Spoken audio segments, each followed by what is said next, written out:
नमस्कार प्रिय विद्यार्थियों। आज के वीडियो के माध्यम से हम लोग चर्चा करेंगे बीए बीएससी बीकॉम के प्रथम सेमेस्टर और सेकंड सेमेस्टर दोनों में को करिकुलर कोर्स के रूप में शामिल है। अलग अलग यूनिवर्सिटीज़ में अलग अलग टाइप के को करिकुलर अब की बार थोड़ा सा शामिल किए गए थे, क्योंकि कुछ विश्वविद्यालयों में बीए बीएससी बीकॉम के प्रथम सेमेस्टर में फर्स्ट एड एंड हेल्थ आपके पाठ्यक्रम में शामिल है को करिकुलर के सब्जेक्ट के रूप में, और कुछ यूनिवर्सिटीज़ में या लगभग अधिकतर विश्वविद्यालयों में फूड न्यूट्रिशन एंड हाइजीन आपको पढ़ना पड़ता है। तो फूड न्यूट्रिशन एंड हाइजीन के बहुत सारे वीडियोस मैंने दे दिए थे, लेकिन कुछ विश्वविद्यालयों ने अब की बार परीक्षा फर्स्ट एड एंड हेल्थ की करवाई थी। मतलब मुश्किल से 2-3 विश्वविद्यालय थे, ठीक है। उनमें से एक विश्वविद्यालय का पेपर अभी 31 तारीख को लगा हुआ है। उसके लिए लेक्चर बहुत ही महत्वपूर्ण होगा प्रथम सेमेस्टर के लिए, ठीक है।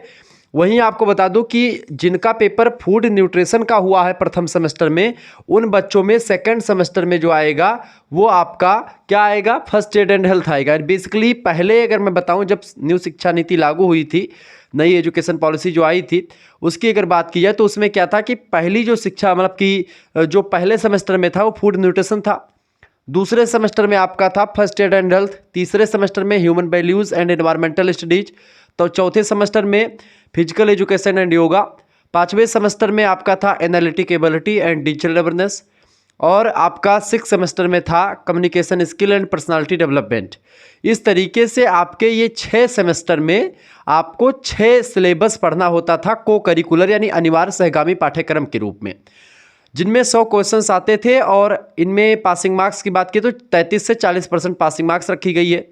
आपको बता दूं इसमें माइनस मार्किंग की कोई व्यवस्था नहीं की गई है, यानी कि अगर आप तुक्का भी लगाते हैं तब भी आप पास हो जाएंगे बड़े आसानी से। क्वालिफाइंग पेपर है ये, क्लियर, ये बात आप ध्यान रखेंगे। तो अब इसीलिए यहाँ पर सेमेस्टर 1 और 2 दोनों मैंने लिख दिया ताकि आपको कोई भ्रम ना हो। तो सेमेस्टर 1 के लिए भी यह लेक्चर महत्वपूर्ण है और सेमेस्टर 2 के लिए भी, चाहे आप बीए में हो, बीएससी में हो या बीकॉम में हो, सभी के लिए यह लेक्चर पूर्ण रूप से समर्पित है। 2025-26 के लिए यह लेक्चर बहुत ही महत्वपूर्ण होने वाला है। लगभग 250 इंपॉर्टेंट क्वेश्चंस के बारे में आज की वीडियो के माध्यम से देखेंगे, जो पिछले 2-3 वर्षों में लगातार परीक्षाओं में पूछे गए हैं। तो फर्स्ट एड एंड हेल्थ के बारे में आज हम जानेंगे, ठीक है। आइए जानने का प्रयास करते हैं कौन कौन से क्वेश्चंस आपकी परीक्षा के लिए बहुत ही ज़्यादा महत्वपूर्ण है। उन्हीं प्रश्नों पर चर्चा करेंगे जो कि परीक्षाओं में पूछे जाने वाले हैं। देखें, पहला क्वेश्चन आपकी स्क्रीन पर आ चुका है। लू लगना क्या है, बताएं। लू लगना क्या है? लू होती है गर्मी के महीनों में। अभी लू चलना शुरू हो जाएगी बसंत पंचमी के बाद से। आप देखेंगे बसंत पंचमी के बाद से जो है पतझड़ का महीना शुरू हो जाता है, ठीक है, बसंत लग जाता है। और वहाँ पर आप देखते हैं कि हर एक नए पौधों में जो है नए नए एक प्रकार से पत्ते उगने लगते हैं, नए नए कल्ले निकलने लगते हैं। तो वो सभी चीज़ें आ जाएंगी। फिर उसके बाद में पतझड़ होगा। फिर आप देखेंगे कि लू चलेगी, यानी कि पश्चिम दिशा से हवाएं खूब तीव्र गति से पूरब दिशा की ओर चलेंगी। जो गरम गरम हवाएं होंगी उन्हीं को लू कहते हैं। इससे बर्न हो जाता है, शरीर जल जाता है। शरीर वैसे जलता नहीं है, लेकिन इसका बहुत नकारात्मक प्रभाव पड़ता है शरीर पर कभी कभी।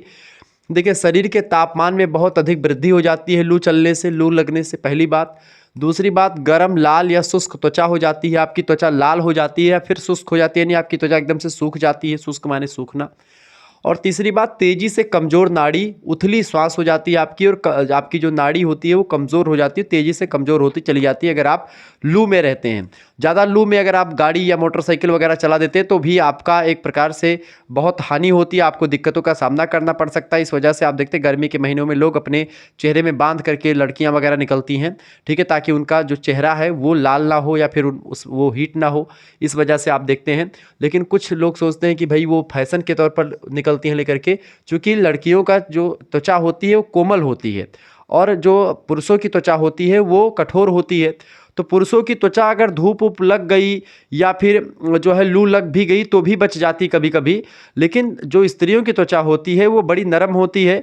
कोमल होने के कारण से क्या होता है कि लू इस पर ज़्यादा इफेक्ट करती है। इस वजह से लड़कियां ग्लव्स वगैरह हाथ में यहाँ तक पूरा पहन करके पूरा केवल आँख खुली रहती है, और इस तरीके से गर्मी के महीनों में आप मार्केट में देखते होंगे निकलती होंगी, ठीक है। तो इसका कारण क्या है कि लू उनको लग जाती है। तो ये आपका लू लगना क्या है, यही सब लू लगना होता है। ऑप्शन नंबर इसका करेक्ट आंसर क्या हो जाएगा, डी ऑप्शन। जिन बच्चों ने डी लगाया उनका बिल्कुल राइट आंसर है। दूसरा क्वेश्चन आप देखेंगे, प्रश्न है किसी शीत दंश, शीत दंश माने होता है शीत माने ठंडा, दंश माने होता है जलना। जैसे कि आप बर्फ को बहुत देर तक पकड़े रहेंगे तो शीत दंश आपको हो जाएगा, ठीक है। तो फर्स्ट एड का मतलब क्या होता है? प्राथमिक चिकित्सा और स्वास्थ्य हिंदी में कहते हैं। तो डॉक्टर के आने से पहले की जो स्वास्थ्य की क्रियाएं होती हैं उसी को फर्स्ट एड कहते हैं, प्राथमिक चिकित्सा कहते हैं। ठीक है।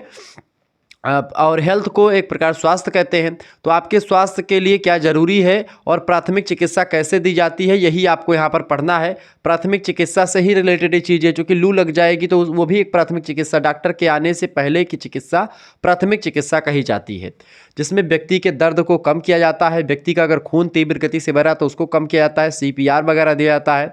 ठीक है। देखिए, किसी शीतदंश से पीड़ित व्यक्ति की देखभाल करते समय आपको यह नहीं करना चाहिए। क्या नहीं करना चाहिए? देखिए, तो 3 चीज़ें इनमें से करनी चाहिए, एक चीज़ें नहीं। देखिए, सबसे पहली बात, प्रभावित हिस्से को 100 से 105 डिग्री गर्म पानी में भिगो दें। अगर आपको गर्म मतलब कि ठंडे, जैसे बर्फ़ से आप पीड़ित है या बर्फ़ से आप जल गई है, तो चाहे बर्फ़ से भी तो चाहे जल जाती हैं, तो उसी को शीतदंश कहते हैं। तो आप क्या करें, जहाँ पर जले हैं बर्फ़ से, वहाँ पर 100 से 105 डिग्री गर्म पानी हो, उसी में अपना जो हाथ है या फिर जहाँ पर भी जले हैं वही उसको डुबो दें। इसके अलावा आप प्रभावित हिस्से को धीरे से संभाल सकते हैं और फफोले फोड़ने से आप बचें। यानी जो फफोला निकल जाता है शीतदंश से, उस फफोला निकल जाने के बाद में आप उस फफोले को फोड़े ना, उसको ऐसे यथास्थिति बने रहने दें डॉक्टर के आने तक। ठीक है। करना क्या है आपको यहाँ पर, क्या नहीं करना चाहिए? त्वचा लाल दिखाई देने पर गर्म महसूस होने तक जोर से रगड़ें, ऐसा बिल्कुल भी आपको नहीं करना चाहिए। यानी कि यहाँ पर बी ऑप्शन करेक्ट आंसर हो जाएगा, ये इसका राइट आंसर हो जाएगा। जिन बच्चों ने बी लगाया उनका बिल्कुल करेक्ट आंसर हो जाएगा। आगे देखेंगे, अगला क्वेश्चन आपकी स्क्रीन पर आ चुका है, फटाफट से आप देखने का प्रयास करेंगे। बहुत ही जबरदस्त क्वेश्चन आ चुका है भैया। प्रश्न, शिशु CPR या जिसको आप बोल सकते हैं रेस्क्यू ब्रीदिंग करते समय, जैसे CPR होता है सीने पर जो है ऐसे मारा जाता है और उसके बाद में CPR दिया जाता है लोगों को। इससे CPR कई स्थितियों में बच्चों को दिया जाता है। CPR देने के अगर मैं बताऊं तो CPR जैसे अगर कोई अचानक से गिर जाता है तो उसकी सांसें और नब्ज देखने के साथ साथ उसको जो है CPR देना चाहिए। कोई व्यक्ति बेहोश हो जाता तो उसको CPR देना चाहिए। सांस की समस्या किसी व्यक्ति को हो तब भी CPR आप दे सकते हैं। इसके अलावा अगर CPR की मैं बात करूं तो CPR नब्ज रुक जाने से दिया जाता है, करंट लगने पर व्यक्ति को CPR दिया जाता है। ये बात आप ध्यान रखेंगे। CPR देते समय आपको कोई व्यक्ति डूब जाए कहीं पर, धुएं के संपर्क में आ जाए या ड्रग्स वगैरह ले रहा है तो उससे बेहोशी की हालत में हो तो भी आप उसको CPR देते हैं। ठीक है, ये बात आप ध्यान रखेंगे। इसमें क्या होता है कि सबसे पहली बात, व्यक्ति को एक समतल जगह पर पीठ के बल लिटा देते हैं, व्यक्ति के कंधों के पास घुटनों के बल बैठ जाते हैं, फिर उसके बाद में अपनी एक हथेली को व्यक्ति की छाती के बीच में रखते हैं और दूसरे हाथ की हथेली को पहले हाथ की हथेली के ऊपर रखते हैं और अपनी कोहनी को सीधा रख करके कंधों को व्यक्ति की छाती के ऊपर जो है सिधाई में रखते हैं। और उसके बाद में आप देखते हैं अपने ऊपर के शरीर के वजन का इस्तेमाल करते हुए व्यक्ति की छाती को कम से कम 2 इंच यानी 5 सेंटीमीटर और ज़्यादा से ज़्यादा 2.5 इंच यानी 6 सेंटीमीटर तक दबाते हैं और उसको छोड़ते हैं। 1 मिनट में 100 से 120 बार ऐसा करते हैं और इस तरीके से चीज़ें होती हैं। ठीक है। अगर आपको CPR देना आता है तो और आपने 30 बार व्यक्ति की छाती को दबाया है तो उसकी ठोड़ी को उठाएं और उसका सिर पीछे की ओर झुकेगा, उसकी श्वसन नली खुलेगी और इससे क्या होगा, वो सांस लेने में उसको मदद मिलेगी। तो CPR करने का जो तरीका होता है, CPR का फुल फॉर्म होता है कार्डियो पल्मोनरी रिसिस्टेशन। ठीक है, ये बात आप ध्यान रखेंगे। तो CPR जो होता है ये बहुत ही, हार्ट अटैक आ जाए किसी को का जो है, डूब रहा हो कोई व्यक्ति, कोई सांस की घुटन हो, करंट लग जाए, ऐसी स्थितियों में CPR देना स्वाभाविक सी बात होता है। ठीक है, तो ये होता CPR। तो CPR या रेस्क्यू ब्रीदिंग करते समय शिशु के पेट में ज़बरदस्ती हवा से बचने के लिए आपको किस तरह की सांसें देनी चाहिए? तो आपको यहाँ पर धीरे धीरे सांसों को देना चाहिए। ठीक है, ऑप्शन नंबर इसका सी करेक्ट आंसर होगा। अगला क्वेश्चन है, EMS प्रणाली को प्रभावी ढंग से काम करने में आपकी भूमिका में 4 कारण शामिल हैं, कौन कौन से हो सकते हैं? देखिए, EMS प्रणाली की अगर बात की जाए, EMS प्रणाली, ठीक है क्या भैया, EMS प्रणाली की अगर बात की जाए तो इसको प्रभावी ढंग से काम करने में आपकी भूमिका में 4 चरण कौन कौन से होते हैं? 4 चरण कौन कौन से हैं? सबसे पहला चरण होता है पहचानना, फिर निर्णय लें और उसके बाद कॉल करें और प्रदान करें। इस तरीके से ऑप्शन नंबर इसका सी करेक्ट आंसर हो जाएगा। ये 4 चरण आप EMS प्रणाली को प्रभावी ढंग से काम करने के लिए कर सकते हैं।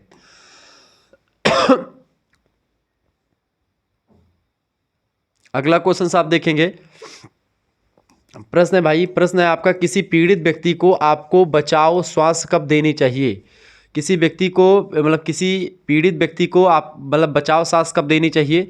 जब व्यक्ति बेहोश हो, उसकी सांस नहीं चल रही हो, लेकिन नाड़ी है, मतलब नाड़ी चल रही है, यानी कि ये हाथ में जो ब्रीदिंग है वो चल रहा है, सांस नहीं चल रही होती लेकिन नाड़ी चल रही होती है हाथ की, तो हाथ की नाड़ी से टच करके आप पता करें नाड़ी चल रही, सांस नहीं चल रही हो, ऐसी स्थिति में आप उसको सांस दे सकते हैं, CPR दे सकते हैं। ऑप्शन नंबर इसका डी करेक्ट आंसर होगा।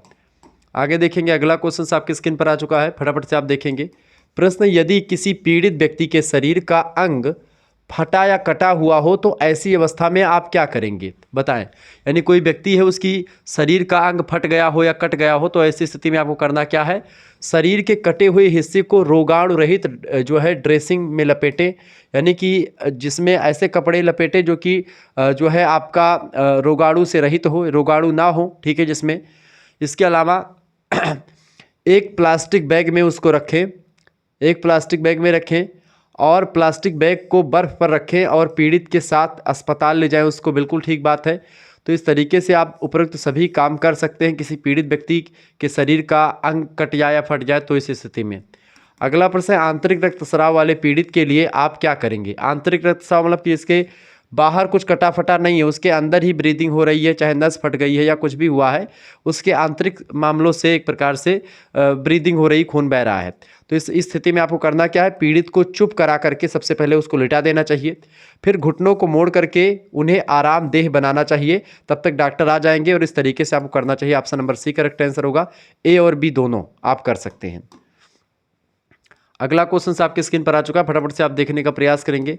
प्रश्न है, आंतरिक रक्तस्राव के कारण हो सकते हैं, यानी किन किन कारणों से आंतरिक रक्तस्राव होता है? तो यहाँ पर आप बताने का प्रयास करेंगे। देखिए, आंतरिक रक्तस्राव बीमारी की वजह से नहीं होता है और ना ही दवा खाने की वजह से होता है।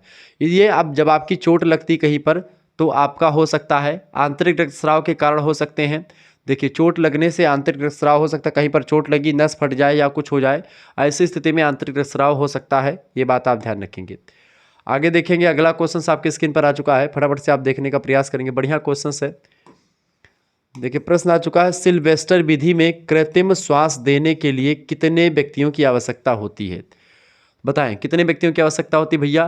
तो कृत्रिम श्वास देने के लिए कितने व्यक्तियों की आवश्यकता होती है? किसमें? सिल्वेस्टर विधि में। तो सिल्वेस्टर विधि में 2 व्यक्तियों की आवश्यकता होती है कृत्रिम सांस देने के लिए, ठीक है। आगे देखेंगे, अगला क्वेश्चन आ चुका है, व्यक्ति के डूबने पर निम्न सहायता दी जाती है, किस प्रकार की सहायता? देखिए, व्यक्ति के डूबने पर सबसे पहली सहायता को क्या करनी चाहिए? उसको कृत्रिम, व्यक्ति कोई डूब रहा हो तो उसको कृत्रिम श्वास दिया जाए, यानी CPR देना चाहिए उसको। Option number B correct answer होगा। कोई व्यक्ति डूब रहा हो, डूबने के बाद में आपने उसको बचाया, फिर आकर के पेट के बल लिटा करके उसको CPR देना चाहिए ताकि उसकी सांसें चले। अगला प्रश्न, एक स्वस्थ व्यक्ति 1 मिनट में सांस लेता है कितनी बार? तो एक सामान्य व्यक्ति, एक स्वस्थ व्यक्ति 15 से 20 बार सांस लेता है 1 मिनट में। ऑप्शन नंबर इसका डी करेक्ट आंसर होगा।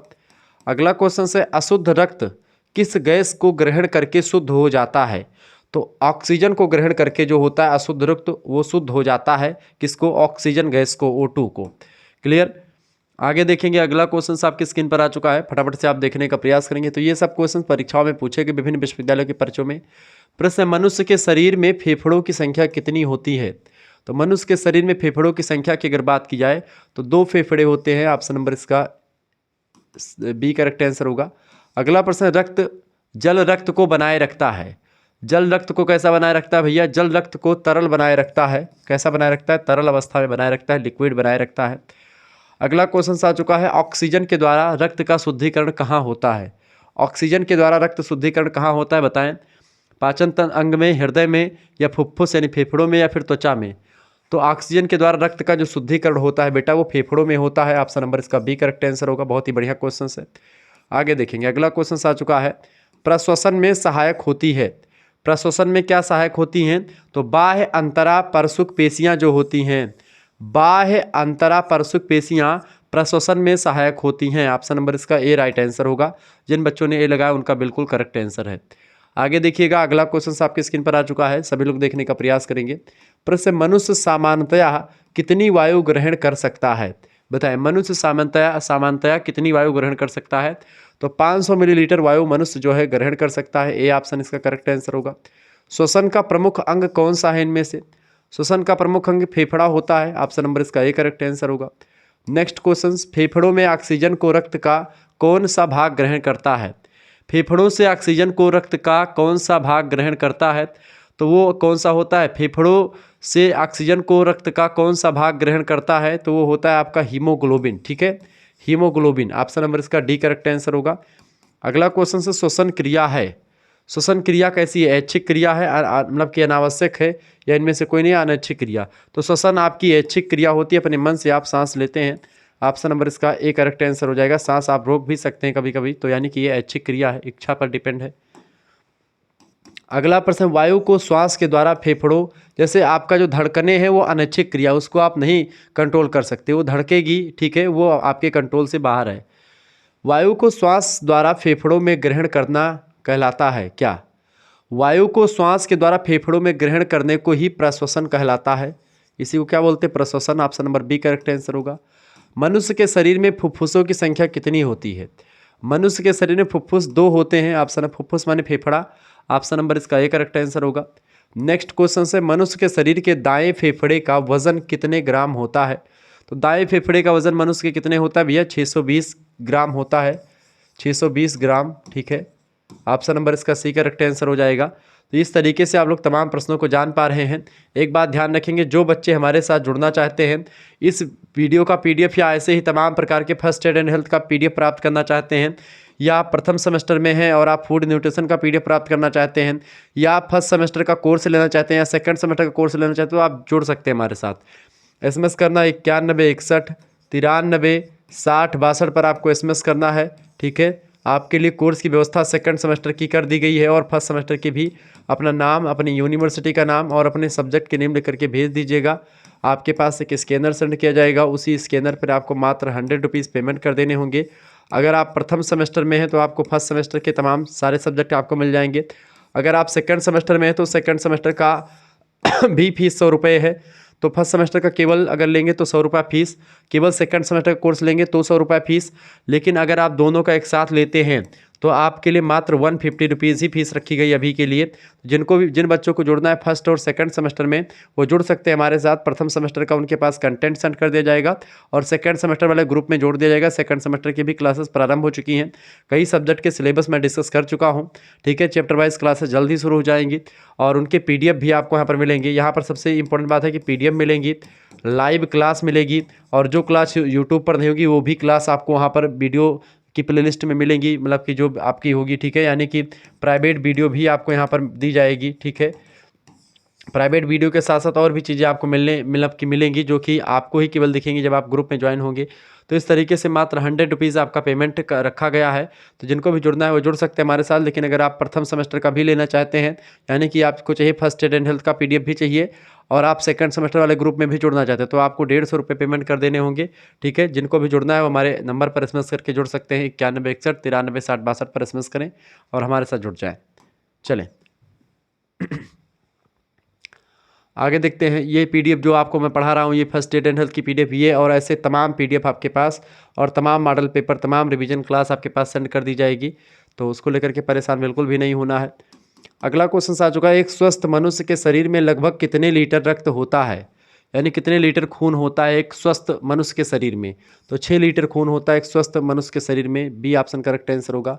सर्वदाता रक्त वर्ग निम्न में से कौन सा है? सर्वदाता जो होता है वो ओ होता है, ठीक है। सर्वदाता होता है वो, ऑप्शन नंबर इसका डी करेक्ट आंसर होगा। अगला प्रश्न, प्लाज्मा या रक्त प्लाविका में कितने प्रतिशत भाग पानी का होता है? प्लाज्मा या रक्त प्लाविका में कितने प्रतिशत भाग पानी का होता है? तो 90% भाग पानी का होता है, option number A correct answer होगा। नेक्स्ट क्वेश्चन, 1 घन मिलीमीटर में बिंबाणु की संख्या कितने लाख तक होती है? तो बताएं, 1 घन मिलीलीटर में बिंबाणुओं की संख्या लगभग 2.5 से लेकर के 3 लाख तक हो सकती है, ऑप्शन नंबर इसका सी करेक्ट आंसर होगा। प्रश्न अगला है, रक्त परिसंचरण संस्थान शरीर का वह संस्थान है जो किसको शरीर की लघुत्तम इकाई कोशिका तक पहुंचाता है? तो रक्त को शरीर की लघुत्तम इकाई कोशिका तक पहुंचाता है रक्त परिसंचरण वैसा संस्थान होता है, ठीक है। Option number A correct answer होगा इसका। आगे देखते हैं, अगला क्वेश्चन आपके स्क्रीन पर आ चुका है, फटाफट से आप देखेंगे। प्रश्न है, रक्त का शुद्धिकरण कहाँ होता है? तो रक्त का शुद्धिकरण आपका फेफड़ों में होता है, ऑप्शन नंबर इसका बी करेक्ट आंसर, फुफ्फुस में। नेक्स्ट क्वेश्चन, श्वेत रक्त कणिकाएं जिसको आप WBC कहते हैं, ठीक है, क्या बोलते हैं, WBC कहते हैं। और RBC जो बोला जाता है, RBC किसको बोलते हैं, रेड ब्लड सेल्स को बोलते हैं, ठीक है। या जो है क्या बोलते हैं इसको आप, लाल रुधिर कणिकाएं, ठीक है। श्वेत रक्त कणिकाएं किसको बोलते हैं, WBC को। किस आकार की होती हैं ये, तो ये होती हैं अनियमित आकृति इनकी होती, इनका कोई आकार नहीं होता, अनियमित होती हैं, सी ऑप्शन करेक्ट आंसर होगा। अगला क्वेश्चन, परिसंचरण तंत्र का कार्य है। परिसंचरण तंत्र का काम क्या होता है, देखिए शरीर के सभी भागों में पोषक तत्वों को पहुंचाने का काम भी परिसंचरण ही करता है, बिल्कुल ठीक बात है। अनुपयोगी पदार्थों को एकत्र करके उत्सर्जन तंत्र को सौंपता है, उत्सर्जन तंत्र नहीं, मतलब कि जो अनुपयोगी पदार्थ होते हैं उनको उत्सर्जन तंत्र को सौंपता है, ठीक है। और ऑक्सीजन को शरीर की समस्त कोशिकाओं तक पहुंचाता है, बिल्कुल सही बात है, यानी कि पहला, दूसरा और तीसरा ये तीनों परिसंचरण तंत्र के ही काम होते हैं। तो करेक्ट आंसर क्या हो जाएगा, ऑप्शन नंबर डी, उपरोक्त सभी काम इसी के हैं। क्लियर, आगे देखते हैं। अगला क्वेश्चन आपके स्क्रीन पर आ चुका है, हमारे शरीर को ऑक्सीजन कैसे प्राप्त होता है। तो हमारे शरीर को ऑक्सीजन जो मिलता है वो ऑक्सी हीमोग्लोबिन के ढीले बंध के द्वारा प्राप्त होता है, ठीक है, ऑप्शन नंबर इसका सी करेक्ट आंसर होगा। नेक्स्ट प्रश्न है, ग्लोब्यूलिन शरीर के किस लिए आवश्यक होता है, क्योंकि तो ग्लोब्यूलिन जो होता है ये इसमें क्या होता है, अनेक बीमारियों से शरीर को बचाने के लिए एंटीबॉडीज़ पाए जाते हैं इसमें, ग्लोब्यूलिन में, इसी वजह से इसका आवश्यकता पड़ती है हमारे शरीर को, चूँकि इसमें क्या पाया जाता है, एंटीबॉडीज़ पाए जाते हैं जो रोगों से रक्षा करने में मदद करते हैं। आगे देखते हैं, अगला क्वेश्चन आपकी स्क्रीन पर आ चुका है, गर्भावस्था में अथवा जन्म से पूर्व कणिकाएं किस स्थान में बनती हैं। तो गर्भावस्था में अथवा जन्म से पूर्व कणिकाएं किस अवस्था में या किस स्थान में बनती है, तो किस स्थान में बनती है भैया, यकृत और प्लीहा दोनों में बनती हैं, ऑप्शन नंबर इसका डी करेक्ट आंसर होगा। प्रश्न, रक्त यानी खून में पाया जाने वाला पीला सा एवं पारदर्शी तरल पदार्थ क्या होता है। तो खून में जो पीला या पारदर्शी तरल पदार्थ होता है उसी को प्लाज्मा कहते हैं, ऑप्शन नंबर इसका बी करेक्ट आंसर होगा, प्लाज्मा, ठीक है।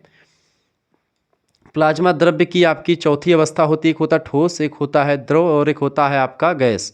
तो ठोस, द्रव और गैस, इनके अलावा जो प्लाज्मा होता है, आपने कभी जैसे कि नाक देखी है, नाक जब बहती है तो नाक टाइप का होता है, उस टाइप का थोड़ा सा पीला टाइप का, या जैसे आप बोल सकते हैं जो आप थूकते हैं, कभी कभी कफ आपका आता है, खांसी आती, तो जब गीली खांसी होती तो जो आप थूकते हैं, ठीक है, उस टाइप का, तो वो भी प्लाज्मा के अंतर्गत आप रख सकते हैं उसको, ठीक है। तो वो सब प्लाज्मा टाइप का होता है, ना तो वो तरल पदार्थ में होता है और ना ही वो ठोस में होता है, लेकिन तरल और ठोस का जो है मिला जुला भाग होता है, प्लाज्मा वो होता है, ठीक है। द्रव्य की चौथी अवस्था कही जाती है प्लाज्मा को।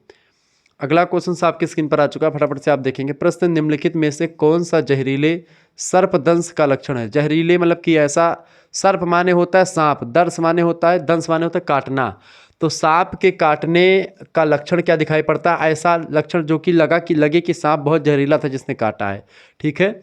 तो मितली और उल्टी होगी, ठीक है। इसके अलावा एक या दो अलग पंचर घाव होंगे, पंचर घाव मतलब कि जैसे कि एक स्थान पर जो है मतलब कि निशान होगा, दो स्थान पर निशान होगा उसको दोनों जीभ का, ठीक है।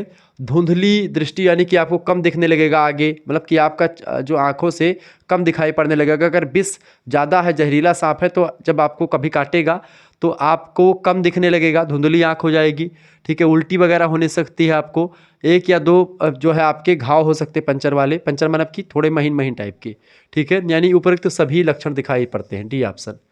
अगला क्वेश्चन से, दिए गए विकल्पों में से एक कीट के डंक के लक्षणों में आम तौर पर शामिल है, यानी कोई कीट आपको डंक मार दे तो उसके लक्षण क्या क्या है। उसके लक्षण क्या हो जाएंगे, डंक के स्थान पर सूज जाएगा, जैसे कि आपको हाड़ा कभी छेदा हो, बर्र जानते हैं, बर्र छेदा हो, बर्र जब डंक मारता है तो उस पर सूजन आ जाती है उस स्थान पर, ठीक है। एक छोटा सा पंचर होता है, उसके पंचर के आसपास वाले एरिया में सूजन आ जाती है, ठीक है। इसके अलावा चाहे मधुमक्खी छेदे, चाहे बर्र छेदे, ठीक है, बर्र माने हाड़ा जिसको बोलते पीला पीला होता है, घर वगैरह में आपको मिल जाएगा, तो उसके डंक के स्थान पर सूजन आ जाएगी। अगला, दिए गए विकल्पों में से अत्यधिक पसीना आने का क्या कारण होता है। अत्यधिक पसीना कब आता है भैया, डायफोरेसिस की वजह से, ठीक है, अत्यधिक पसीना आ सकता है, option number A correct answer होगा। अगला प्रश्न है, जब किसी पीड़ित व्यक्ति के होंठ नीले रंग के हो जाते हैं तो इसे क्या कहते हैं? यानी जब कोई व्यक्ति है उसका ओंठ जो है नीला पड़ने लगे तो आप समझे क्या हो रहा है भाई? तो इसको समझिए कि साइनोसिस हो गया है। ऑप्शन नंबर इसका सी करेक्ट आंसर हो जाएगा। अगला क्वेश्चन आपकी स्क्रीन पर आ चुका है, फटाफट से आप देखने का प्रयास करेंगे। प्रश्न है, किसी पीड़ित व्यक्ति को इस प्रकार का झटका तब लगता है जब हृदय रक्त को प्रभावी ढंग से पंप नहीं कर पाता, जिस कारण से हृदय की मांसपेशियां क्षतिग्रस्त हो जाती हैं। जब आपका जो हृदय जो पंपिंग सेट है, पंपिंग सेट समझ रहे हैं, पंपिंग सेट वो इंजन वाला नहीं, पंपिंग सेट जो आपका हृदय जो धक धक धक धक कर रहा है इसे, ठीक है, वो एक प्रकार से प्रभावी ढंग से पंप नहीं कर पाता तो हृदय की मांसपेशियां टूट जाती हैं, क्षतिग्रस्त हो जाती हैं। तो इस मतलब कि ये इस स्थिति को क्या कहते हैं? इस स्थिति को बेटा कार्डियोजेनिक बोलते हैं। ऑप्शन नंबर इसका बी करेक्ट आंसर होगा।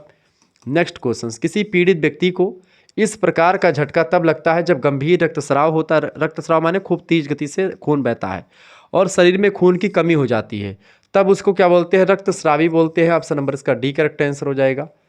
अगला क्वेश्चन आपकी स्क्रीन पर आ चुका, फटाफट से आप देखने का प्रयास करेंगे। सदमे का प्रकार शरीर के तरल पदार्थ के नुकसान के साथ होता है। सदमे का प्रकार शरीर के तरल पदार्थ के नुकसान के साथ होता है जो शरीर के सामान्य एसिड बेस बैलेंस में रुकावट पैदा करता है, जैसे गंभीर जलन।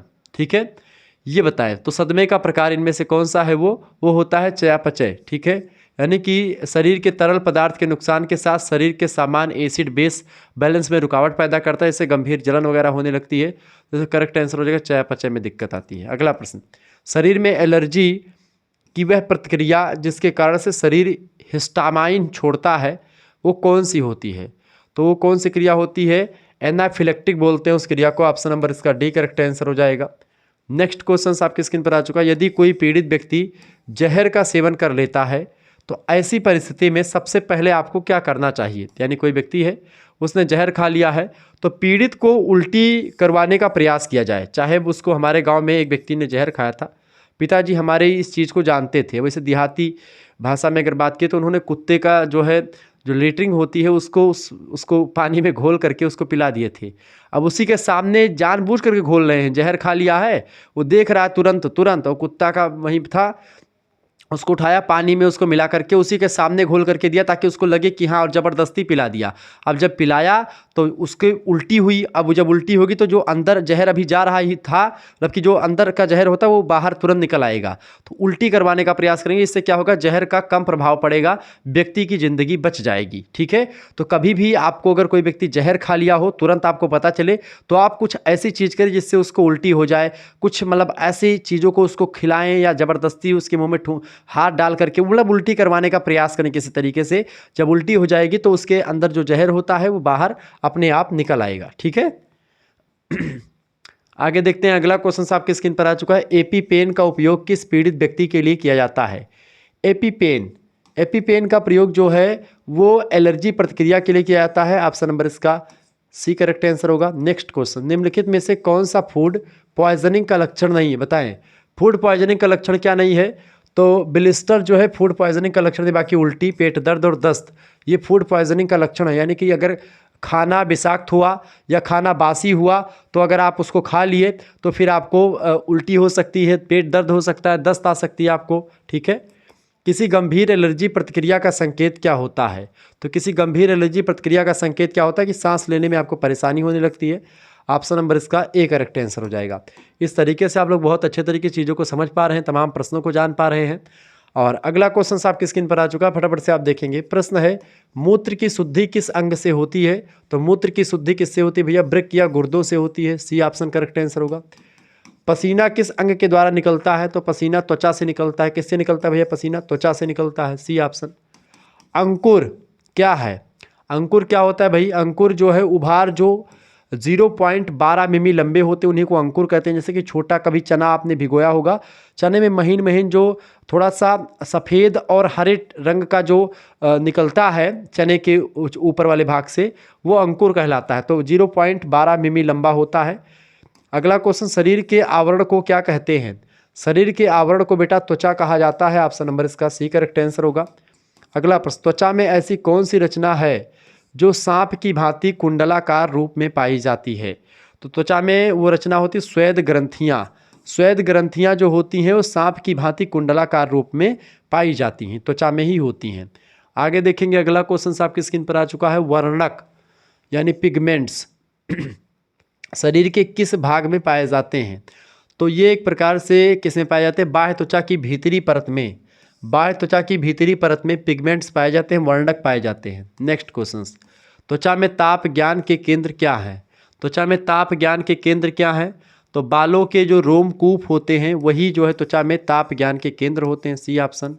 नेक्स्ट क्वेश्चन, मूत्र निष्कासन की आवश्यकता अनुभव होने से पूर्व मूत्राशय में लगभग कितना मिलीलीटर मूत्र एकत्र हो जाता है? यानी कि जब आपको ऐसा लगता है कि हमको पेशाब लगने वाली है, ठीक है, या पेशाब लग रही है, तो ऐसी स्थिति में कितना मूत्र इकट्ठा हो जाता है मूत्राशय में, तब जो है वो अपनी घंटी बजाता है कि आपको पेशाब करना चाहिए। अब ये बताएं। तो इसका करेक्ट आंसर हो जाएगा, जब मूत्राशय में 200 से 250 मिलीलीटर मूत्र इकट्ठा हो जाता है तब मूत्राशय आपके दिमाग तक संदेश पहुंचाता है कि अब आपको पेशाब करना चाहिए, आपका मूत्र निष्कासन करना चाहिए, आपका जल त्याग करना चाहिए, ठीक है। तो उस समय व्यक्ति को लगता है और व्यक्ति जाकर के वो निष्कासित करता है। अगर ज़्यादा देर तक आप जो है मूत्र त्याग नहीं करते हैं, जल त्याग नहीं करते, तो इससे आपकी किडनी वगैरह पर बुरा प्रभाव पड़ सकता है। तो ऐसे में रात्रि वगैरह में इस समय बहुत दिक्कत होती होगी आपको, क्योंकि क्या होता होगा कि आप सोते हैं, रात में ठंडी लगती रजाई में लेटे हैं, और चूंकि पसीना निकलने वाला है नहीं आपका, जब पसीना नहीं निकलेगा बेटा तो पेशाब लगेगी।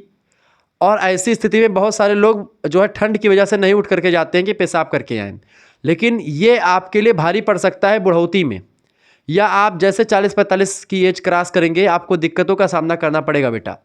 तो इसलिए आपको करना क्या है, मूत्र विसर्जन आपको जल्दी करना, मतलब मूत्र का त्याग करना है। विसर्जन थोड़ा सा गलत शब्द निकल गया, मतलब उसको क्या करना है, उसका त्याग करना है। यानी कि मलमूत्र त्यागन में कभी भी देरी नहीं करनी चाहिए। आपको लगी है तो चाहे आप सभा सोसाइटी में बैठे हों या कहीं पर ही हो, आप उनसे पूछें भाई वॉशरूम किधर है, मुझे जाना है। तो इतने में आप डरिए मत, चाहे स्कूल में हो चाहे कॉलेज में हो, या शर्माइए मत इसके लिए, क्योंकि ये प्रकृति प्रदत्त है, सभी को होता है, सभी लोग जाते हैं। तो इसको लेकर के कोई शर्माहट नहीं होनी चाहिए। कहीं पर भी जाएं आप इसको रोकें बिल्कुल ना, नहीं तो आप का भविष्य जो है वो खतरे में आ सकता है। ऐसी स्थिति में चूँकि जब आपके उसमें 200 से 250 मिलीलीटर मूत्र इकट्ठा हो जाता है तब वो आपको संकेत देता है, ठीक है, और आपको तब जो है उसको त्याग कर देना चाहिए। अगला प्रश्न, निम्नलिखित में से कौन एक अंग या संरचना जो मूत्र प्रणाली का घटक नहीं है? इनमें से देखिए, मूत्र मार्ग मूत्र प्रणाली का घटक है, मूत्राशय ये भी है, ठीक है, यूरेटर भी है, अधिवृक्क ग्रंथियां ये मूत्र निष्कासन की कोई प्रणाली में नहीं आती हैं, ठीक है। बाकी मूत्र मार्ग होता है, मूत्राशय जहाँ पर मूत्र इकट्ठा होता है जिससे मूत्र निकलता है मूत्र मार्ग हो जाता है, ऐसे ही यूरेटर होता है। अगला प्रश्न, गुर्दे का क्या कार्य होता है? गुर्दे का काम क्या होता है भाई? देखिए, रक्त की मात्रा को विनियमित करने में मदद करता है, बिल्कुल ठीक बात है। रक्तचाप को नियंत्रित करने में भी मदद करता है गुर्दा, और पीएच को नियंत्रित यानी पीएच मान को भी नियंत्रित करता है गुर्दा, ठीक है। करेक्ट आंसर हो जाएगा, ये सारे काम गुर्दे करते हैं। ऑप्शन नंबर इसका डी करेक्ट आंसर को, उपयुक्त तो सभी। नेक्स्ट क्वेश्चन, निम्नलिखित में से कौन सा विकल्प मूत्र प्रणाली से संबंधित नहीं है? इनमें से बताएं। मूत्र मार्ग संबंधित है, यूरेटर भी संबंधित है, मूत्राशय भी संबंधित है, प्रोस्टेट जो है ये संबंधित नहीं है मूत्र प्रणाली से। Option number D correct answer होगा। आगे देखेंगे, अगला क्वेश्चन आपकी स्क्रीन पर आ चुका, फटाफट से आप देखने का प्रयास करेंगे, बढ़िया क्वेश्चन है। प्रश्न बेटा, निम्नलिखित में से मूत्र प्रणाली किसके लिए जिम्मेदार प्रमुख प्रणाली है? तो मूत्र प्रणाली जो है वो आपका पानी और इलेक्ट्रोलाइट संतुलन के लिए जरूरी है, और विषैले नाइट्रोजनी यौगिकों का उत्सर्जन करने के लिए जरूरी होता है। यानी कि डी ऑप्शन करेक्ट आंसर होगा, बी एंड सी दोनों करेक्ट आंसर हो जाएंगे। क्लियर। अगला क्वेश्चन से, गुर्दे को मूत्राशय से जोड़ने वाली संरचना को क्या कहते हैं? तो गुर्दे को मूत्राशय से जोड़ने वाली संरचना को ही यूरेटर कहा जाता है। यानी जो गुर्दा और मूत्राशय, ठीक है, को जोड़ता है उसी को क्या बोलते हैं? उसी को बोलते हैं यूरेटर। क्लियर। आगे देखते हैं, अगला क्वेश्चन आपकी स्क्रीन पर आ चुका है, फटाफट से आप देखने का प्रयास करेंगे। आगे देखते हैं, अगला प्रश्न आपकी स्क्रीन पर आ चुका है, योनि के बाह्य छिद्र मादा जनन अंग होता है एक योनि, ठीक है। तो योनि के बाह्य छिद्र यानी जो बाहरी छिद्र होता है उसके दोनों ओर जो ग्रंथियां पाई जाती हैं उन्हें क्या कहा जाता है? बताएं, फटाफट से आप बताने का प्रयास करेंगे। उसको बोलते हैं बार्ट बोलिना ग्रंथियां, ठीक है। क्या बोलते हैं उसको? बार्ट बोलिन्स ग्लैंड्स बोलते हैं। जो योनि के बाह्य छिद्र के किनारे किनारे जो ग्रंथियां होती हैं उनको एक प्रकार से बोलते हैं। ठीक है, अगला क्वेश्चन होता है, अगला प्रश्न है, बंध्यता के लिए जिम्मेदार हो सकता है। बंध्यता के लिए जिम्मेदार कौन हो सकता है? बंध्यता के लिए स्त्री और पुरुष में से कोई एक व्यक्ति जिम्मेदार हो सकता है। रोग होते हैं। अगला क्वेश्चन आपके स्क्रीन पर आ चुका है। प्रश्न आप देखेंगे, पुरुष के शुक्राणु तथा स्त्री के अंडाणु, पुरुष के शुक्राणु और स्त्री के अंडाणु के संयोग की क्रिया को क्या कहते हैं? तो इसी क्रिया को क्या बोलते हैं? निषेचन बोला जाता है। निषेचन क्रिया जो होती है, जब पुरुष का शुक्राणु जो होता है, यानी कि जो शुक्राणु आप जानते होंगे, ठीक है, 23 जोड़े शुक्राणु होते हैं। ठीक है, और ये जब अंदर जाते हैं शुक्राणु, तो जो महिला का अंडाशय होता है वहाँ पर अंडाणु होते हैं, उसी अंडाणु से मिलता है। तो जब शुक्राणु अंडाणु से मिलता है तो यह क्रिया निषेचन कहलाती है, और इसके बाद में फिर गर्भधारण की स्थिति आती है। ठीक है, अगला क्वेश्चन, संतान उत्पत्ति की प्रक्रिया को संपन्न करने वाले तंत्र को क्या कहते हैं? तो इसको बोलते हैं प्रजनन तंत्र। ठीक है, क्या बोलते हैं? प्रजनन तंत्र, रिप्रोडक्टिव सिस्टम। नेक्स्ट क्वेश्चन, नालिका विहीन ग्रंथि कौन सी है इनमें से? नालिका विहीन ग्रंथि देखिए, पीयूष ग्रंथि नालिका विहीन ग्रंथि, बाकी आमाशय, लार ग्रंथियाँ और हृदय ग्रंथियाँ, ये सब नालिका से युक्त होती हैं। अगला क्वेश्चन आपकी स्क्रीन पर आ चुका, पुरुष तंत्र का अंग नहीं है। पुरुष प्रजनन तंत्र का अंग इनमें से कौन सा नहीं है? देखें, वृषण होता है। ठीक है, वृषण आपका पुरुष तंत्र मतलब पुरुष प्रजनन तंत्र का अंग होता है वृषण। शुक्राशय भी होता है, जहाँ पर शुक्राणु इकट्ठा होते हैं, और शिशन भी होता है। ठीक है, जिससे शुक्राणु बाहर आते हैं।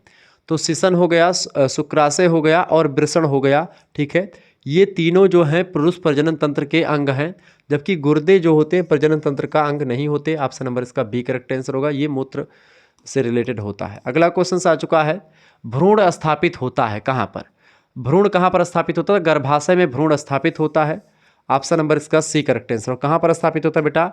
भ्रूण जो होता है गर्भाशय में स्थापित होता है। भ्रूण जो होता है छोटा सा एक रूप होता है। ठीक है, बच्चे को जन्म मतलब कि बच्चे का, तो भ्रूण श्लेष्मिक झिल्ली के द्वारा गर्भाशय में किन ऊतकों से चिपका रहता है? तो संयोजी ऊतकों के द्वारा जो है वो चिपका रहता है। किसके द्वारा? भ्रूण जो है श्लेष्मिक झिल्ली के द्वारा गर्भाशय में संयोजी ऊतकों से चिपका रहता है। अगला क्वेश्चन से अपरा। ठीक है, अपरा क्या है? अपरा जो होता है भ्रूण से जुड़ी एक लंबी थैली या नली होती है, उसी को अपरा कहते हैं। ऑप्शन नंबर इसका सी करेक्ट आंसर हो जाएगा। आगे देखिएगा, अगला क्वेश्चन आपकी स्क्रीन पर आ चुका है, फटाफट से आप देखने का प्रयास करेंगे। प्रश्न, भ्रूण का विकास गर्भाशय में ही सही यानी उचित मात्रा मतलब उचित रहता है, क्योंकि तो भ्रूण का विकास गर्भाशय में सही रहता है क्योंकि क्या होता है, गर्भाशय की दीवार जो होती है लचीली होती है तथा खींचने पर खिंच जाती है। इस वजह से भ्रूण का विकास सही तरीके से गर्भाशय में ही हो सकता है, अन्य स्थानों पर नहीं। तो इसका सी ऑप्शन बिल्कुल करेक्ट आंसर होगा। अगला प्रश्न, गर्भ अवस्था के दौरान क्या बंद हो जाता है? गर्भ अवस्था के दौरान क्या बंद हो जाता है भाई? देख, गर्भ अवस्था के दौरान महिलाओं में रजोधर्म जो मासिक धर्म होता है यानी पीरियड्स जो होते हैं वो नहीं आते महिलाओं को। ठीक है, यानी रजोधर्म का बंद होना ही गर्भावस्था के दौरान यही होता है। ठीक है, आगे देखते हैं। अगला क्वेश्चन आपके स्क्रीन पर आ चुका है, प्रत्येक लिंग कोश के क्रोमोसोम्स यानी शुक्राणु के जोड़ों की संख्या कितनी होती है? तो क्रोमोसोम्स कितने होते हैं? 23 जोड़े होते हैं chromosomes. Option number C correct answer हो जाएगा। आगे देखते हैं, अगला क्वेश्चन आपकी स्क्रीन पर आ चुका है, बहुत ही बढ़िया क्वेश्चन है, परीक्षा में आ सकता है प्रश्न। देखिए प्रश्न, गर्भावस्था में धूम्रपान से क्या होता है? माता पर और शिशु पर यानी माता पर और बच्चे पर दोनों पर के स्वास्थ्य पर बुरा प्रभाव पड़ता है। ऑप्शन नंबर इसका डी करेक्ट आंसर हो जाएगा। जिन बच्चों ने डी लगाया उनका बिल्कुल राइट आंसर है। डी वाले बच्चे बिल्कुल करेक्ट आंसर हैं। ठीक है, जिन बच्चों ने डी लगाया उनका बिल्कुल राइट आंसर हुए। क्लियर? आगे बढ़ते और भी चीज़ों को जानने का प्रयास करते हैं। एक बार वीडियो को शेयर कर दीजिएगा और लाइक भी कर दीजिएगा।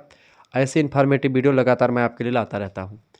चले, अगला क्वेश्चन आ चुका, विद्यालय में पढ़ने वाली युवतियों के लिए मातृकला और शिशु कल्याण का अध्ययन आवश्यक और लाभकारी है। बिल्कुल ठीक बात है, आवश्यक और लाभकारी होता है।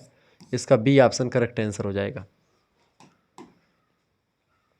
आगे देखेंगे, अगला क्वेश्चन आपके स्क्रीन पर आ चुका है, फटाफट से आप देखने का प्रयास करेंगे। प्रश्न है, गर्भावस्था में संतुलित और पौष्टिक आहार आवश्यक होता है। गर्भावस्था में संतुलित और पौष्टिक आहार इसलिए आवश्यक होता है, इससे क्या होता है कि माता और गर्भस्थ शिशु यानी गर्भ के अंदर जो शिशु है, बच्चा है, उसका स्वास्थ्य ठीक रहेगा, माता का भी और बच्चे का भी। इसीलिए गर्भावस्था में संतुलित और पौष्टिक आहार माता को देना चाहिए, जिससे क्या होता है कि बच्चा भी स्वस्थ रहेगा और महिला भी स्वस्थ रहेगी। अगला क्वेश्चन आपके स्क्रीन पर आ चुका है, फटाफट से आप देखेंगे। प्रश्न, गर्भावस्था में स्त्री को किन पदार्थों का भोजन में समावेश करना चाहिए, बताएं। गर्भावस्था में स्त्री को किन पदार्थों का भोजन में समावेश करना चाहिए? तो कच्ची सब्जियां खा सकती हैं स्त्रियां गर्भावस्था के दौरान, फल का सेवन कर सकती हैं, हरी पत्तेदार सब्जियां और संपूर्ण अनाज खाएं तो ज़्यादा बेटर रहेगा। Option number D correct answer होगा। ऊपर तो सभी चीज़ें वो ले सकती हैं। आगे देखेंगे, अगला क्वेश्चन आपकी स्क्रीन पर आ चुका है, फटाफट से आप देखने का प्रयास करेंगे। प्रश्न है, गर्भावस्था में थायरॉक्सिन हार्मोन के निर्माण के लिए निम्न में से या निम्न की उचित मात्रा लेनी चाहिए। थायरॉक्सिन हार्मोन के निर्माण के लिए क्या खाना चाहिए महिलाओं को गर्भावस्था के दौरान? तो आयोडीन लेना चाहिए, आयोडीन युक्त नमक जो होता है, बी ऑप्शन इसका करेक्ट आंसर हो जाएगा। आगे देखेंगे, अगला प्रश्न, गर्भावस्था में प्रोटीन की अधिक आवश्यकता क्यों होती है? गर्भावस्था में प्रोटीन की अधिक आवश्यकता क्यों होती है?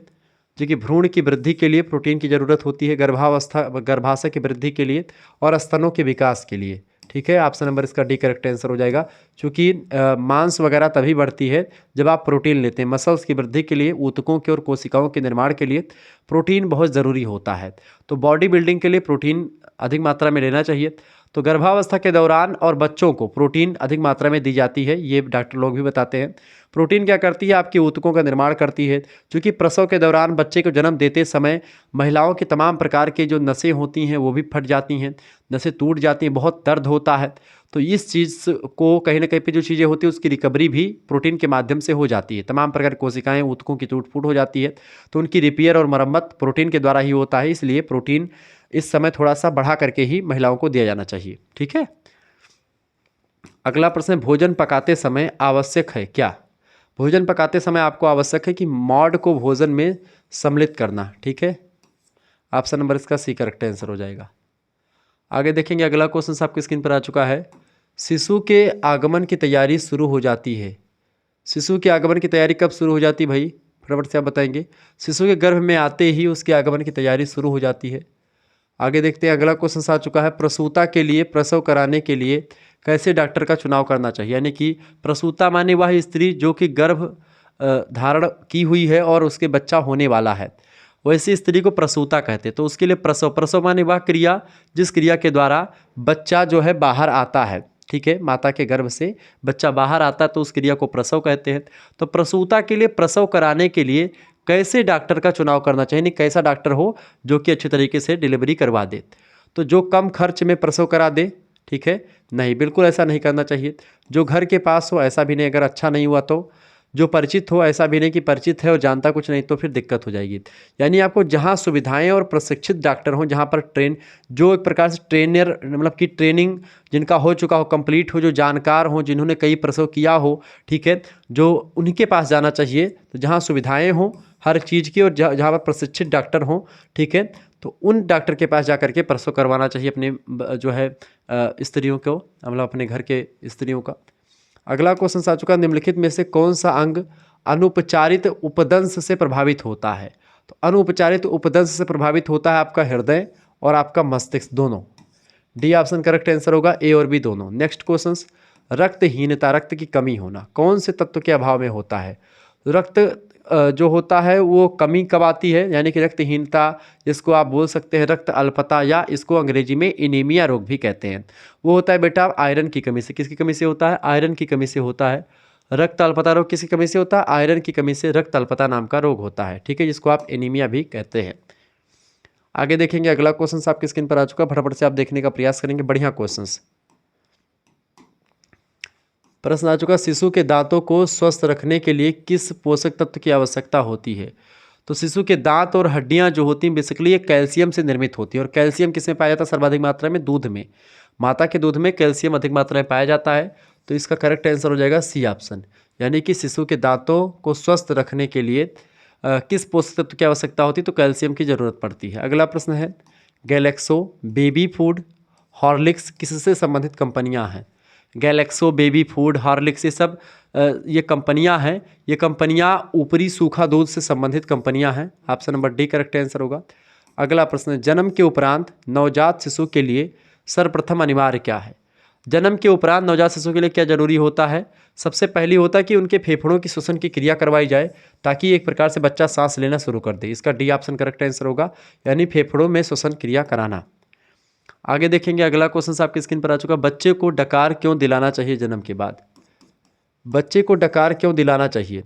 देखिए, बच्चे को दूध पिलाते समय वायु के चले जाने पर उसे निकालने के लिए डकार दिलवानी चाहिए, ताकि एक प्रकार से बच्चा जब दूध पीता है तो चूंकि वो उतना ट्रेनर नहीं होता है, वो उतना सही तरीके से नहीं जानता है, ऐसी स्थिति में वो दूध अच्छे तरीके से पीता तो है लेकिन साथ में वायु भी अंदर चली जाती जो गैस पेट में बना सकती है। इस वजह से उसको दूध पिलाते समय डकार भी दिलवाना चाहिए महिलाओं को। ठीक है, अगला क्वेश्चन प्रश्न, शिशु का पहला मल त्याग कैसा होता है? शिशु का पहला मल त्याग जो होता है गाढ़ा काले रंग का होता है, चिकना और चिपचिपा होता है जब बच्चा पैदा होता है, और पहली बार जब वो एक प्रकार से मल त्याग करता है, लेटरिंग करता है, तो उसका पहला मल कैसा होता है? गाढ़ा काले रंग का होता है और चिकना और चिपचिपा होता है। क्लियर? आगे देखें, हंसिए मत आप लोग, ठीक है? कुछ लोग बच्चे हंस रहे होंगे कि गुरुजी ये क्या बता रहे हैं। ये सब क्वेश्चन से बेटा आएंगे। प्रश्न, निम्नलिखित में से कौन सा बैक्टीरिया के कारण होने वाला सबसे कम एसटीडी है? बताएं। तो बैक्टीरिया कौन सा बैक्टीरिया के कारण होने वाला सबसे कम एसटीडी है? तो क्लेमीडिया ये सबसे कम है। बाकी जननांग मासा, सिफिलिस और सुजाक ये सब आप देखते हैं, ये आमतौर पर हो ही जाते हैं। अगला प्रश्न है, शिशु के नेत्र साफ करने के लिए क्या करना चाहिए? तो शिशु के नेत्र को साफ करने के लिए मुलायम रुई को बोरिक लोशन में पहले भिगो लें, उसके बाद में फिर उसकी जो आंखें उसको साफ किया जाए। ऑप्शन नंबर इसका बी करेक्ट आंसर होगा। अगला क्वेश्चन आपके स्क्रीन पर आ चुका है। प्रश्न है, प्रसव उपरांत यानी कि प्रसव के उपरांत जब जन्म हो जाए बच्चा का, उसके बाद माता के स्तनों, ठीक है, स्तनों से एक तरल पदार्थ निकलता है पहली बार। माता के स्तन जो होते हैं उन स्तनों से एक पीले रंग का तरल पदार्थ निकलता है, उसको क्या बोलते हैं? उसको कोलेस्ट्रम बोलते हैं। ठीक है, वो पीले रंग का पदार्थ होता है, उसको क्या बोलते हैं? कोलोस्ट्रम बोलते हैं।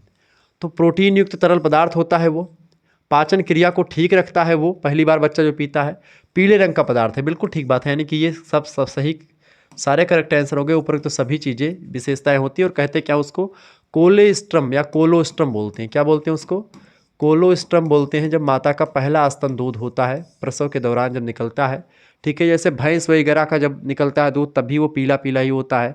खिचड़ी विजड़ी जिसकी बनती है, या आप लोगों ने खाया होगा अगर, तो मुझे तो पता है सारी चीज़ें, क्योंकि मेरे यहाँ पर अभी भी 4-5 भैंसें हैं। अगला क्वेश्चन आ चुका है, शिशु के जन्म के पश्चात प्रथम कार्य क्या होता है? तो वही सेम, चाहे वो जानवर हो चाहे महिला हो, सब में कोलोस्ट्रम होता है। ठीक है, जो कि प्रोटीन से भरा हुआ होता है, पाचन क्रिया को ठीक रखता है बच्चे का, और बहुत ही वो पौष्टिक तत्व से युक्त होता है। शिशु के जन्म के पश्चात प्रथम कार्य क्या होता है? तो उसकी नाल बांधना, ठीक है, यानी कि या नाल काटना, इसको आप बोल सकते हैं बांधना। ऑप्शन नंबर इसका सी करेक्ट आंसर होगा। अगला क्वेश्चन आ चुका, माता को कब स्तनपान नहीं कराना चाहिए? तो माता अत्यधिक क्रोधी अगर हो, ईर्ष्यालु, भयातुर और संतापी होने पर भी नहीं कराना चाहिए। यदि वह सिफिलिस रोग से पीड़ित हो तब भी माता को स्तनपान नहीं कराना चाहिए, और किसी संक्रामित रोग से ग्रसित हुई माता तब भी आपको नहीं करवाना चाहिए स्तनपान। ठीक है, इससे बच्चे पर प्रभाव पड़ता है, इस वजह से उपरोक्त सभी। ठीक है, डी ऑप्शन करेक्ट आंसर होगा। अगर बच्चा ईर्ष्यालु माता का दूध पीगा अत्यधिक क्रोधी का, तो बच्चा भी क्रोधी होता चला जाएगा। ठीक है, भयातुर संतापी माता होगी तो उसका दूध नहीं पिलाना चाहिए बच्चे को, नहीं उसका दूध पिला दे, डब्बे वाला दूध पिला दे। ठीक है, लेकिन ऐसी माता का दूध पिलाने से बचें, ताकि वो पूरी की पूरी नस्ल बर्बाद हो जाएगी। आगे, अगर माता अच्छी हुई, उसका क्वालिटी अच्छी हुई, तो बच्चा भी एक प्रकार से अच्छी क्वालिटी का ही होगा। आगे देखते हैं अगला क्वेश्चन, निम्नलिखित में से किशोर न्याय अधिनियम किस वर्ष पेश किया गया? तो 1986 में पेश किया गया किशोर न्याय अधिनियम। ऑप्शन नंबर इसका बी करेक्ट आंसर होगा। अगला प्रश्न, निम्नलिखित में से किस प्रकार के सिजोफ्रेनिया को सबसे खराब पूर्व अनुमान माना जाता है? तो उसको बोलते हैं hebephrenic. Option number B correct answer होगा। अगला प्रश्न, निम्नलिखित में से कौन सी मनोविश्लेषणात्मक चिकित्सा में प्रयुक्त तकनीकें हैं? मनोविश्लेषणात्मक चिकित्सा में प्रयुक्त तकनीकों की अगर बात की जाए तो इसमें से आपका सम्मोहन हो गया, मुक्त संघ हो गया, एब्रेक्शन थेरेपी हो गई, यानी कि ये सभी जो हैं ये सब मनोविश्लेषणात्मक चिकित्सा में प्रयुक्त होती हैं। अगला प्रश्न, शराब वापसी के उपचार में डिसुल्फिरम की प्रारंभिक खुराक क्या होती है? तो इसकी प्रारंभिक खुराक होती है 500 मिलीग्राम। ठीक है, option number D correct answer होगा। नेक्स्ट क्वेश्चन, जादुई सोच, अजीबोगरीब धारणाएं, संदर्भ के विचार, भ्रम और व्युत्पत्ति किसी पीड़ित व्यक्ति के विकार का हिस्सा है। तो किस व्यक्ति को? ऐसा व्यक्ति जो स्किजो मतलब कि इसके जो टाइपल नाम की बीमारी हो जाएगी तब ऐसे होंगी चीज़ें, अजीब व गरीब ख्याल आएंगे, जादुई सोच होगी उसकी, ठीक है, कई सारी चीज़ें। अगला क्वेश्चन आ चुका है भैया, निम्नलिखित में से किन दवाओं के साथ ओसीडी का औषधीय प्रबंधन है? निम्नलिखित में से किन दवाओं के साथ ओसीडी का औषधीय प्रबंधन है, तो वो कौन सा है भाई इनमें से? करेक्ट आंसर इसका क्या हो जाएगा, फटाफट से आप बताने का प्रयास करेंगे। इसका करेक्ट आंसर क्या हो जाएगा?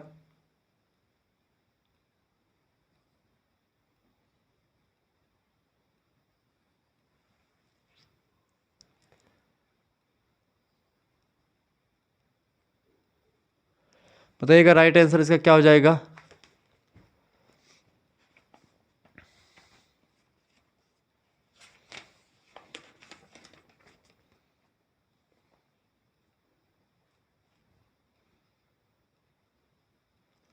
इसका करेक्ट आंसर हो जाएगा मतलब कि एंटीड्री प्रेसेंट्स, ठीक है, ये दवाओं के साथ ओसीडी औषधि प्रबंधन है।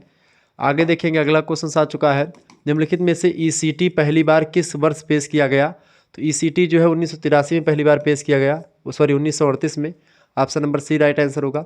पहली पीढ़ी के मनोविकार नाशक का नाम बताएं? तो पहली पीढ़ी के मनोविकार नाशक का नाम है क्लोरप्रोमाजिन, ठीक है, ऑप्शन नंबर इसका सी करेक्ट आंसर होगा। नेक्स्ट क्वेश्चन आप देखेंगे, अगला क्वेश्चन आपकी स्क्रीन पर आ चुका है। प्रश्न है, निम्नलिखित में से कौन गैर चिकित्सीय संचार तकनीकों का एक उदाहरण है? तो इनमें से बताएं फटाफट से। तो विश्वास करना जो है, ये विश्वास करना जो है ये गैर चिकित्सीय संचार तकनीकों का एक उदाहरण है। बाकी मान्य करना, सुनना और प्रतिबिंबित करना ये गैर चिकित्सीय संचार की तकनीकों का उदाहरण नहीं है। अगला प्रश्न, निम्नलिखित में से सृजनात्मक बनाम ठहराव किस आयु वर्ग का मनोसामाजिक संकट है? तो ये किस आयु के बच्चों के लिए होता है? फटाफट से आप बताने का प्रयास करेंगे। इसका राइट आंसर क्या हो जाएगा भाई? सभी लोग बताने का प्रयास करेंगे। इसका करेक्ट आंसर हो जाएगा वयस्कता, ठीक है, मनोसामाजिक संकट वयस्कता में आता है। अगला प्रश्न, निम्नलिखित में से वह रक्षा तंत्र कौन सा है जिसमें शारीरिक लक्षणों के माध्यम से चिंता व्यक्त की जाती है? तो क्या कौन सा होता है भाई? वो होता है रूपांतरण। ऑप्शन नंबर इसका बी करेक्ट आंसर हो जाएगा। आगे देखेंगे, अगला क्वेश्चन आपकी स्क्रीन पर आ चुका है, फटाफट से आप देखने का प्रयास करेंगे। बहुत ही जबरदस्त क्वेश्चन आ चुका है। प्रश्न, निम्नलिखित में से कौन सी दवा डाइस्टोनिक प्रतिक्रिया के उत्क्रम के लिए है? तो होती है डिफेनहाइड्रामाइन। ऑप्शन नंबर इसका बी करेक्ट आंसर होगा। निम्नलिखित में से किस पीड़ित व्यक्ति को उत्तेजक पदार्थ दिए जाने की सबसे अधिक संभावना होती है? तो जो है मतलब ADHD रोग से पीड़ित व्यक्ति को उत्तेजक पदार्थ दिए जाने की सबसे अधिक संभावना है। किस अनुसंधान के लिए प्राकृतिक सुधार परिणाम में खतरा है? तो वैधता के लिए। ऑप्शन नंबर इसका बी करेक्ट आंसर होगा। निम्नलिखित में से एक्सपोजर थेरेपी किस कंडीशनिंग सिद्धांत का उपयोग करती है? तो विलुप्त होना का उपयोग करती है। ऑप्शन नंबर इसका डी करेक्ट आंसर होगा। आगे बढ़िएगा, अगला क्वेश्चन आपके स्क्रीन पर आ चुका, फटाफट से आप देखने का प्रयास करेंगे। बहुत ही ज़बरदस्त क्वेश्चन है, आपकी परीक्षा के दृष्टिकोण से बहुत ही महत्वपूर्ण है। यही सब क्वेश्चन परीक्षा में आते रहते हैं, ये बात आप ध्यान रखेंगे। वीडियो को लाइक कर दीजिएगा, चैनल पर अगर नए आए हैं तो सब्सक्राइब कर दीजिएगा, क्योंकि इसी प्रकार से इन्फॉर्मेटिव वीडियो लगातार मैं आपके लिए लाता रहता हूं। और ऐसे ही क्वेश्चंस आपकी परीक्षा में आने वाले हैं, तो आप इस वीडियो को शेयर कर दीजिएगा और लाइक भी कर दीजिएगा, क्योंकि बहुत ही महत्वपूर्ण लेक्चर्स ये रहा है आपके लिए, ठीक है।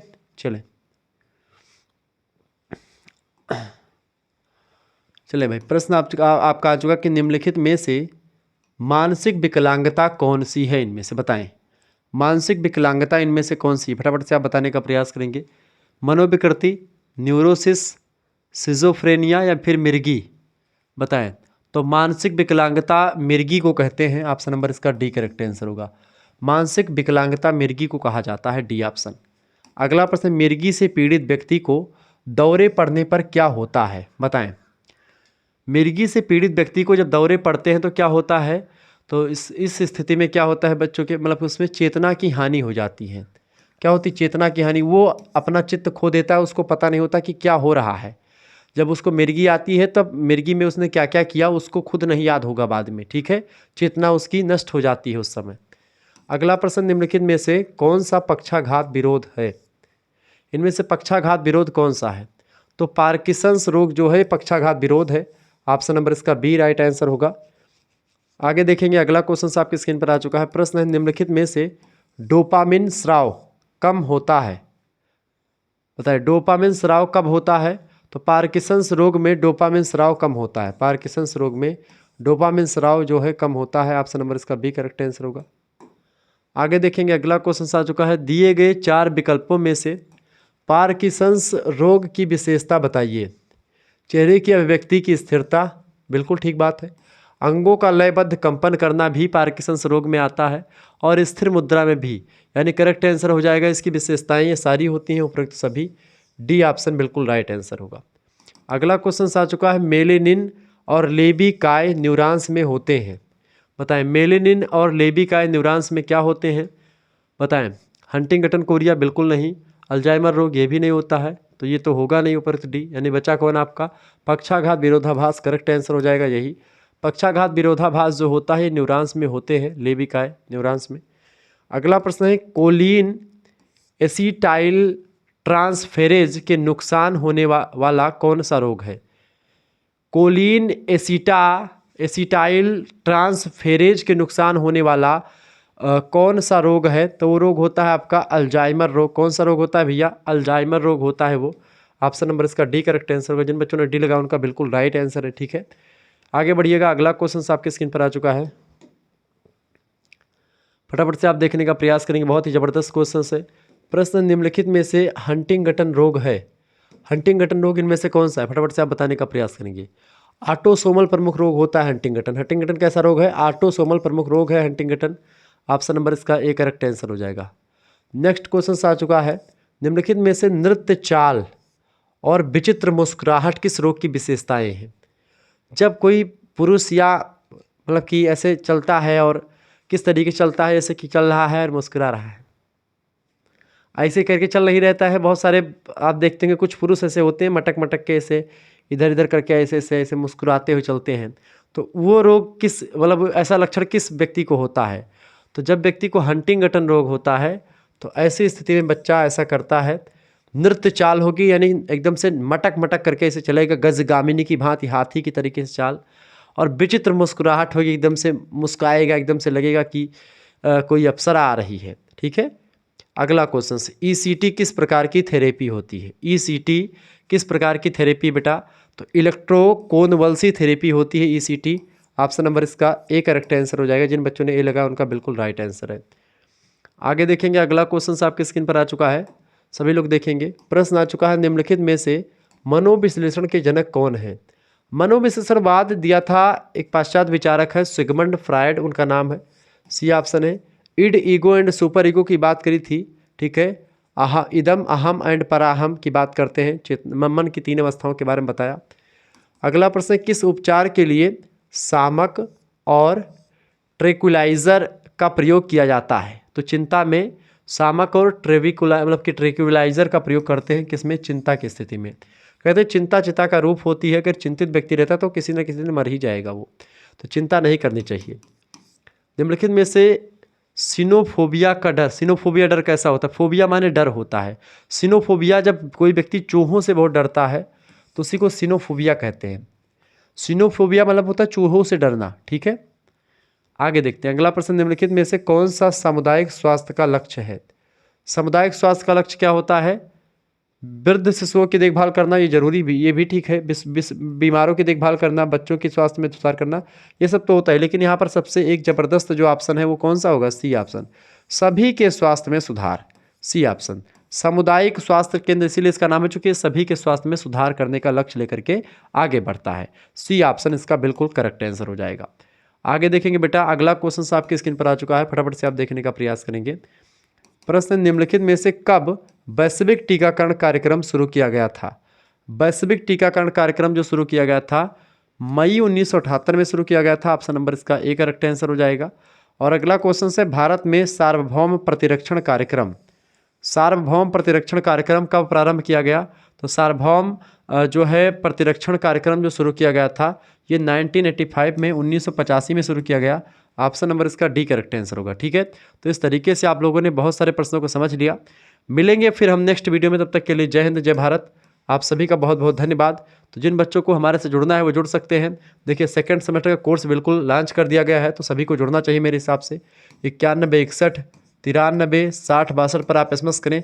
ये सेकंड सेमेस्टर का को करिकुलर भी है और प्रथम सेमेस्टर में भी कुछ बच्चों का है जो कि कल पेपर लगा हुआ फर्स्ट सेमेस्टर में एक यूनिवर्सिटी में आ रहा है ये, तो इसीलिए मैंने पढ़ा दिया नाम, यूनिवर्सिटी का नाम और सब्जेक्ट नेम, ठीक है। सेकंड सेमेस्टर में भी आएगा, ये बात ध्यान रखेंगे। ये आपका जो मेजर सब्जेक्ट होंगे 3, एक माइनर एक को करिकुलर, सभी की तैयारी आपकी यहाँ पर हो जाएगी मात्र 100 रुपीज़ में। आपके पास आप जैसे SMS करेंगे आपके पास एक स्कैनर सेंड किया जाएगा, उसी स्कैनर पर आपको मात्र 100 रुपीज़ पेमेंट कर देने होंगे। उसके बाद में आपको व्हाट्सएप ग्रुप से जोड़ दिया जाएगा, ठीक है। व्हाट्सएप ग्रुप में ऐड होने के बाद में आपके लिए और व्यवस्था क्या होगी कि वहाँ पर आपको वीडियो लेक्चर्स मिलेंगे, सभी सब्जेक्ट के लाइव क्लासेस भी मिलेंगी, साथ ही साथ में PDF नोट्स आपको मिलेंगे, ठीक है। और एग्ज़ाम पॉइंट ऑफ व्यू से इंपॉर्टेंट PDF भी एग्ज़ाम के समय में बनाऊंगा, वो भी आपको मिलेंगे। इसके साथ ही साथ आपको मॉडल पेपर, परीक्षा के समय के दौरान model paper, revision class exam के एक दिन पहले, ठीक है, सब कुछ आपको मिलेगा। रिवीजन क्लास, महामैराथन संग्राम क्लास जिसमें सभी चैप्टर्स से बनने वाले इंपॉर्टेंट प्रश्नों को समाहित किया जाएगा, यानी बहुत ही विधिवत तरीके से तैयारी आपकी होने वाली है। तो अगर आप प्रथम सेमेस्टर में अभी हैं तो फर्स्ट सेमेस्टर के लिए भी आपके लिए यही सारी व्यवस्था है। तो प्रथम सेमेस्टर का कोर्स लेना है तो भी आपको 100 रुपये लगेंगे। अगर आप सेकंड सेमेस्टर में जुड़ना चाहते हैं तो भी आपके लिए सेकंड सेमेस्टर की भी क्लास प्रारंभ हो चुकी है, काफ़ी बच्चे जुड़ चुके हैं, ठीक है। जो प्रथम सेमेस्टर में हमारे बच्चे जुड़े थे वो सारे सेकंड सेमेस्टर में जुड़ चुके हैं, तो सेकंड सेमेस्टर में भी आप ऐड हो सकते हैं मात्र 100 रुपीज़ खर्च करके, ठीक है। लेकिन अगर आप मान सकते हैं कि इस समय आपका फर्स्ट सेमेस्टर और सेकंड सेमेस्टर दोनों में आप जुड़ना चाहते हैं एक साथ, तो फर्स्ट और सेकंड का दोनों के लिए 200 रुपये फीस हो जाती है आपकी। लेकिन अभी के लिए आप अगर जो है 150 रुपये ही, यानी कि 150 रुपये 50 रुपये कम करके, यानी 150 रुपये में आपका फर्स्ट सेमेस्टर, ठीक है, एंड सेकेंड सेमेस्टर दोनों का ग्रुप आपके लिए व्यवस्थित कर दिया जाएगा, ठीक है, मात्र 150 रुपये में। फर्स्ट सेमेस्टर का तो आपके पास सारे कंटेंट सेंड कर दिए जाएंगे आपके पास पर्सनली, फिर उसके बाद में जो इंपॉर्टेंट होंगे और सेकंड सेमेस्टर क्लासेस जो होंगी उसके ग्रुप में जोड़ देंगे, तो वहाँ पर जब क्लासेस आएंगी आपको मिलती रहेंगी। तो मेरे हिसाब से फर्स्ट सेमेस्टर का भी आपका पेपर हुआ है कि नहीं हुआ है उसको लेकर के परेशान ना हो, लेकिन सेकंड सेमेस्टर में आपको सभी को जुड़ जाना चाहिए। अभी से जुड़ेंगे तो केवल 100 रुपये में आप लगभग 6 महीने पढ़ेंगे सारे सब्जेक्ट, ठीक है। तो आपके लिए व्यवस्था कर दी गई, PDF भी मिलते रहेंगे वहाँ पर आपको, और कहीं पर भटकने की आपको ज़रूरत नहीं पड़ेगी। केवल 100 रुपये, अगर आप मार्केट में निकल जाओगे एक बार तो 100 रुपये आपके यूं ही खत्म हो जाएंगे, और उस 100 रुपये अगर आप मेरे पास पेमेंट करेंगे तो आपका क्या होगा, बहुत भला होगा, बहुत ही एक प्रकार से आपकी तैयारी बेहतर होगी, आप अच्छा नंबर प्राप्त करेंगे। प्रथम सेमेस्टर में कम से कम मेरे साथ 1500 से 1600 बच्चे लड़कों में और ऐसे ही लड़कियों की संख्या थी, ठीक है।